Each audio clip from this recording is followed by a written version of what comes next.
I'm still going after 4:30 or maybe 5 o'clock just after evening, I'll get there.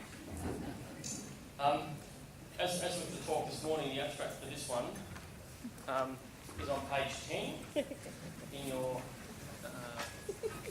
proceedings book. But probably more interest perhaps is on your little USB sticks. You can get those and open them up, and that actually has the full report about which I'm talking about today. So if you want to look at those, you can at your leisure. I should point out though that the report is in a draft stage, and we're waiting on a couple of slight formatting things. And Alison said she was going to review that by 30th of June as well. So anyway, I'd like to acknowledge quite a number of other people who have helped with this review, so that we can try and understand what we have learned or what we can learn from mitigation efforts. And it includes some people from overseas who help me read languages that I don't understand. So I guess, I'll skim over the bits that have been covered quite adequately already this morning. But just to summarise, in terms of mitigation, what we've primarily been doing is focusing on reducing mortality rates, fencing and traffic control, and we've also focused on increasing connectivity, primarily through crossing structures like culverts and tunnels initially, and more recently with land bridges and road bridges. We've focused on reducing roadkill, and sometimes that's for various human reasons, other times it's for animal welfare issues, and other times it's for conservation issues. Roads and fences, they do form formidable barriers to the movement of animals from one side to the other. And I guess I would like to lay claim to this photo, which is probably the earliest example of mitigating the barrier effect of roads that I could find. This is Pompeii in Italy, and anybody like to suggest what was actually the barrier in this occasion? That's right, the roads were the sewers back in those times. And so that helps you get across without getting your shoes dirty. Since then, the mitigation structures have evolved from fairly basic structures which we've seen, frog tunnels in Germany, more recently some frog tunnels for brown grass frogs in suburbs north of Melbourne, an underpass kind of thing for tree kangaroos in far north Queensland, some crossing structures for phascogales in central Victoria.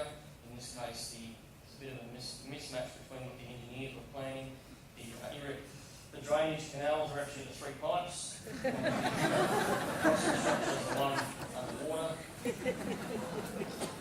guess that's a good point, that not only do we have to get people who know something about animals have to get involved with the engineers and the planners at the outset, but there has to be this continual revisiting at every stage throughout the project. And so at the beginning, we might suggest that we need a culvert for phascogale and look something like this. Then the designers go and design it. We have to go back and sit with the designers and say, yeah, that's kind of what I meant. I'll do this a little bit differently. But then goes to maybe some detailed design. Then goes to landscape architects. They put it in the landscape. You have to look at that again, make sure it's still what you had in mind. And then they start to build it, and it's worth, again, revisiting what they've built. So actually, that's not quite what I had in mind. Something else. My family gets sick. Normally people go and stop for coffee on their holidays. I tend to look at underpasses and things. This is actually for Potoroos in Far East Gippsland. There was actually no record of this anywhere that I could find until I bumped into someone looking at some flying fox issues, and he said, oh, actually, I know about 3 Potteroo tunnels in East Gippsland, and we managed to find them. Badger pipes, not here, but in the Netherlands. Extended bridges for animals to move on either side of the river. So these bridges are engineered to be larger than what they need to be purely for drainage reasons. This is what it looks like from the top. Road bridges, again, these were first installed and thought of in far north Queensland. An evolution a bit later on to suburbs north of Sydney, more recently north-east Victoria on the Hume Freeway. Wakehurst Parkway, again in the suburbs of Sydney. This is an idea for a fast-scale rope bridge. It's just a single strand going across the highway. It's called a freeway in central Victoria. Glider poles, we've seen quite a number of these already today.